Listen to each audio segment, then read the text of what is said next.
ಎಲ್ರಿಗೂ ನಮಸ್ಕಾರ. Welcome back to my YouTube channel. ನಾನು ಮತ್ತು ರಾಕೇಶ್ ಅವರು ಹೊರಗಡೆ ಬಂದಿದ್ವಲ್ಲ, ಅದರದ್ದು 2ನೇ ದಿನದ ವ್ಲಾಗ್ ಆಗಿರುತ್ತೆ. ಸಾರಿ, ಇತ್ತೀಚೆಗೆ ಕಂಟಿನ್ಯೂಸ್ ಆಗಿ ವೀಡಿಯೋನ ಅಪ್ಲೋಡ್ ಮಾಡೋಕ್ಕಾಗ್ತಿಲ್ಲ, ಸ್ವಲ್ಪ ಬ್ಯುಸಿ ಇದ್ದೀನಿ. ಹಾಗಾಗಿ ವೀಡಿಯೋ ಅಂದರೆ ಅವತ್ತು ಬೆಳಗ್ಗೆ ಬೇಗ ಏನು ಎದ್ದೇಳಲಿಲ್ಲ. ಆಲ್ಮೋಸ್ಟ್ 8:30 9 ಆ ಥರ ಆಗಿತ್ತು ಅನಿಸುತ್ತೆ. ಆವಾಗೆದ್ದು ರಾಕೇಶ್ ಅವರಿಂದ ಮಲಗಿದ್ರು. ಸ್ವಲ್ಪ ಈಚೆ ಬಂದೆ. ಈಚೆ ತುಂಬ ಒಳ್ಳೆ ಸೋನೆ ಬರ್ತಾಯಿತ್ತು, ತುಂಬ ಚೆನ್ನಾಗಿ ಅನಿಸ್ತಾಯಿತ್ತು ವಾತಾವರಣ.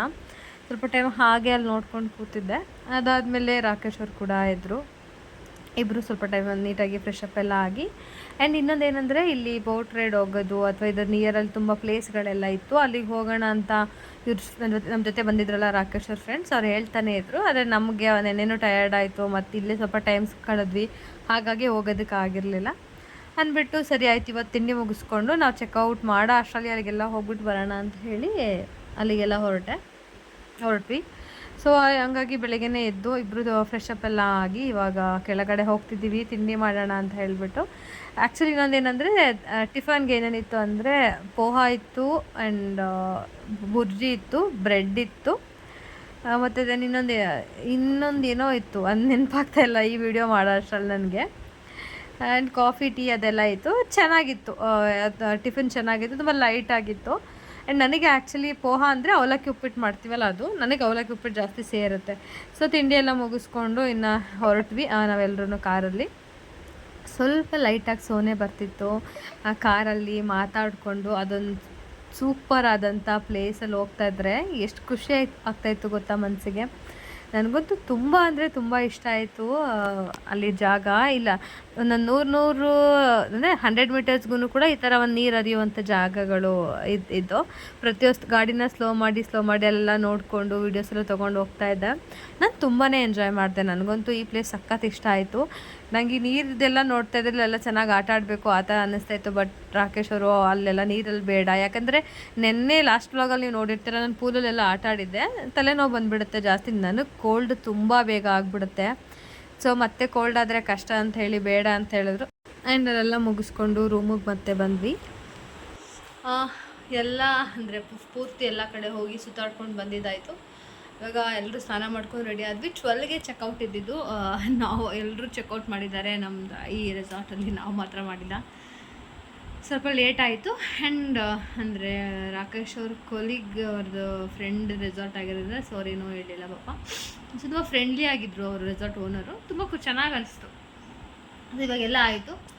ಇವಾಗ ಲಗೇಜ್ ಎಲ್ಲ ಪ್ಯಾಕ್ ಕೂಡ ಆಗಿದೆ, ಹೊರಡೋದಷ್ಟೇ. ಇವಾಗ ಹೊರಡಬೇಕು. ಮೇ ಬಿ ನಾನಿವಾಗ ಕಾರೊಳಗಡೆ ಕುತ್ಕೊಂಡ್ರೆ ಮಲ್ಕೊಂಬಿಟ್ರೆ ಪುಣೆ ಸಿಟಿ ಬಂದಾಗಲೇ ಎದ್ದೇಳೋದು ಅನಿಸುತ್ತೆ. ಪುಣೆಯಿಂದ almost actually Pune ಸಿಟಿಯಿಂದ 3 to 4 hours ಏನೋ ಒಳಗಡೆ ಬಂದಿದ್ದೀವಿ. 4 hours ಜರ್ನಿ ಅಷ್ಟು ಒಳಗಡೆ ಬಂದಿದ್ದೀವಿ. ಕಿಲೋಮೀಟರ್ ಜಾಸ್ತಿ ಇಲ್ಲ, ಬಟ್ ಇದು ಘಾಟ್ ಸೆಕ್ಷನ್ ಅಂತ ಹೇಳ್ತಾರಲ್ಲ ಆ ಥರ ಇದೆ. ಆ್ಯಂಡ್ ಕಾಡು, ಒಂದು ಪ್ರಾಪರ್ ಕಾಡು ಹೇಗಿರುತ್ತೆ ಆ ಥರ. ಇಲ್ಲಿ ಮನೆ ಅಂದರೆ ಒಂದು 10 ಕಿಲೋಮೀಟ್ರಿಗೆ ಒಂದು ಮನೆ ಸಿಗ್ಬೋದೇನೋ ಮ್ಯಾಕ್ಸಿಮಮ್. ಇಲ್ಲೆಲ್ಲ ಜನ ಹೇಗೆ ವಾಸ ಇದ್ದಾರೆ ಅಂತ ಹೇಳಾಗಲ್ಲ. ಒಂದು 3 ಮನೆ ಇದ್ದರೆ ಅದೊಂದು ಹಳ್ಳಿ ಆ ಥರ ಇಲ್ಲಿ ಅನಿಸುತ್ತೆ. ನನಗಂತೂ ನಿಜವಾಗ್ಲೂ ಶಾಕ್ ಆಯಿತು, ಈ ಕಾಡಲ್ಲೂ ಜನ ವಾಸ ಮಾಡ್ತಿದ್ದಾರೆ ಅಂತ. ಏನು ದೇವಸ್ಥಾನಗಳಿದೆ ಒಂದು 2-3, ಆ್ಯಂಡ್ ಜನಗಳನ್ನ ಕೂಡ ನೋಡಿದೆ. ಆ್ಯಂಡ್ ಈ ಬೆಟ್ಟದಲ್ಲಿ ಆಲ್ಮೋಸ್ಟ್ 200 ರೆಸಾರ್ಟ್ಸ್ ಇದೆಯಂತೆ. ಜನ ಇಷ್ಟು ಹೈಟಿಗೂ ಬರ್ತಾರೆ ಅಂತ ಗೊತ್ತಿರಲಿಲ್ಲ. ಚೆನ್ನಾಗಿತ್ತು. ಸುತ್ತಮುತ್ತ ಎಲ್ಲ ವಾತಾವರಣ, ಫ್ರೆಶ್ ಗಾಳಿ, ತುಂಬ ಮನಸ್ಸಿಗೆ ಖುಷಿ ಅಂತ ಅನಿಸ್ತು. ಮುಗೀತು ಇವತ್ತಿಗೆ ಟ್ರಿಪ್. ರಿಟರ್ನ್ ಹೊರಡಬೇಕು. ಲೂನಾವಾಲಾದಲ್ಲಿ ಒಂದು ಪ್ಲೇಸ್ನ ನೋಡ್ಕೊಂಡು ಹೋಗೋಣ ಅಂತ ಹೇಳ್ತಾಯಿದ್ರು ರಾಕೇಶ್ ಅವರು. ನೋಡೋಣ, ಅಷ್ಟರಲ್ಲಿ ನನಗಿನ್ನೂ ಎನರ್ಜಿ ಇದ್ದರೆ. ಇಲ್ಲೆಲ್ಲ ಏನೂ ಟಯರ್ಡ್ ಆಗಿಲ್ಲ, ಟ್ರಾವೆಲ್ ಮಾಡೋದು ಜಾಸ್ತಿ ಟಯರ್ಡ್ ಆಗಿಬಿಡುತ್ತೆ ನಾರ್ಮಲಾಗಿ. ಸೊ ನೋಡೋಣ ಹೇಗಾಗುತ್ತೆ ಅಂತ. ಇನ್ನು ಅಲ್ಲಿಂದ ಲಗೇಜ್ ಎಲ್ಲ ಎತ್ಕೊಂಡು ಹೊರಟ್ವಿ ಕಾರಲ್ಲಿ. ಮತ್ತೆ ಎಲ್ಲರೂ ಹೊರಟ್ವಿ. 2 ದಿನ ಬೇಗ ಆಗೋಯ್ತು ಅಂತ ಅನ್ನಿಸ್ತು. ಅಲ್ಲಿಂದ ನಾವು ಪುಣೆಗೆ ರೀಚ್ ಆಗಬೇಕಿತ್ತು, ಯಾಕಂದರೆ ಅಲ್ಲಿನೂ ಕೂಡ ಇನ್ನೊಬ್ಬರು ಫ್ರೆಂಡ್ಸ್ ಸಿಗೋದಿತ್ತು. ಅವ್ರ ಜೊತೆ ಲಂಚ್ ಕೂಡ ಪ್ಲ್ಯಾನ್ ಮಾಡಿದ್ವಿ. ಸೊ ಹಾಗಾಗಿ ಪುಣೆಗೆ ಹೋಗಿ ರೀಚ್ ಆದ್ವಿ. ಎಲ್ಲೂ ಸ್ಟಾಪ್ ಕೊಡಲಿಲ್ಲ ಮಧ್ಯದಲ್ಲಿ, ಸ್ಟ್ರೈಟ್ ಅವೇ ಹೋಗ್ಬಿಟ್ವಲ್ವ. ಸೊ ಅವ್ರ ಫ್ರೆಂಡು ಬಂದರು. ಅಲ್ಲಿಂದ ಒಂದು ಹೋಟೆಲ್ಗೆ ಹೋಗಿದ್ವಿ. ಇದು ಬಾಬಾಸ್ ಅಂತ ಏನೋ ಹೋಟೆಲು, ತುಂಬ ಚೆನ್ನಾಗಿತ್ತು ಹೋಟೆಲ್. ಒಳಗಡೆನೂ ಕೂಡ ತುಂಬ ಚೆನ್ನಾಗಿತ್ತು, ಊಟನೂ ಕೂಡ ತುಂಬ ಚೆನ್ನಾಗಿತ್ತು. ಸೊ ಊಟ ಎಲ್ಲ ಮುಗಿಸ್ಕೊಂಡು ಮತ್ತೆ ರಿಟರ್ನ್ ಹೊರಟ್ವಿ. ಹೆಣ್ಮಕ್ಳಿಗೆ ಚಿಕ್ಕ ಚಿಕ್ಕ ವಿಷಯ ಎಷ್ಟು ಖುಷಿ ಕೊಡುತ್ತೆ ಅನ್ನೋದಕ್ಕೆ ಅವತ್ತಿನ ದಿನ ನಂಗೊಂದು ಎಕ್ಸ್ಪೀರಿಯೆನ್ಸ್ ಆಯಿತು. ಸಿಗ್ನಲಲ್ಲಿ ಒಬ್ಬರು ಯಾರೋ ಬೊಕ್ಕೆನ ಮಾರ್ತಾಯಿದ್ರು. ರಾಕೇಶ್ ಅವರು ನನಗೆ ಗೊತ್ತಿಲ್ಲದೆ ಅದನ್ನ ತೆಗೆದು ನನಗೆ ಕೊಟ್ಟರು.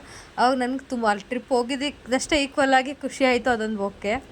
ಸೊ ಹಿಂಗೆ ಅಲ್ವಾ ಚಿಕ್ಕ ಹೆಣ್ಮಕ್ಳುಗಳು ಚಿಕ್ಕ ಚಿಕ್ಕ ವಿಷಯನೂ ತುಂಬ ಫೀಲ್ ಮಾಡ್ಕೊಂಡು ತುಂಬ ಖುಷಿ ಪಡ್ತೀವಿ. ಸೊ ಫೈನಲಿ ನಮ್ಮ ಅತ್ತೆ ಅಲ್ಲಿಂದ ಜರ್ನಿನ ಸ್ಟಾರ್ಟ್ ಮಾಡಿ ಲೋನಾವಾಲ ರೀಚ್ ಆದ್ವಿ. ಅಲ್ಲಿ ಒಂದು ಮ್ಯಾಪ್ರೋ ಅಂತ ಒಂದು ಶಾಪ್ ಇತ್ತು. ಅಲ್ಲೊಂದಷ್ಟು ಈ ಥರ ಏನೇನೋ ಸಿಗುತ್ತೆ. ಆ್ಯಂಡ್ ಫಸ್ಟ್ ಅವ್ರು ಟೇಸ್ಟಿಗೆ ಕೊಡ್ತಾರೆ, ಅದು ಇಷ್ಟ ಆದರೆ ನಾನು ತೊಗೋಬೇಕು ಆ ಥರ ಏನೋ ಇತ್ತು. ಸೊ ತುಂಬ ಚೆನ್ನಾಗಿತ್ತು. ಅಲ್ಲೂ ತುಂಬ ಜನ ಇದ್ದರು. ಅಲ್ಲೊಂದಷ್ಟು ಶಾಪ್ ಮಾಡಿಕೊಂಡು ಒಂದಷ್ಟು ಗೇಮ್ಸ್ ಎಲ್ಲ ಇತ್ತು. ನನಗೆ ಟೆಡ್ಡಿ ಬೇರ್ ಬೇಕೇ ಬೇಕು, ಈ ಗೇಮ್ ಆಡ್ಬಿಟ್ಟು ಗೆದ್ಕೊಡಿ ಅಂತ ನನ್ನ ಹಸ್ಬೆಂಡ್ಗೆ ಹೇಳಿದೆ. ಅವ್ರು ಟ್ರೈ ಮಾಡಿದ್ರು, ಬಟ್ ಆಗಲಿಲ್ಲ.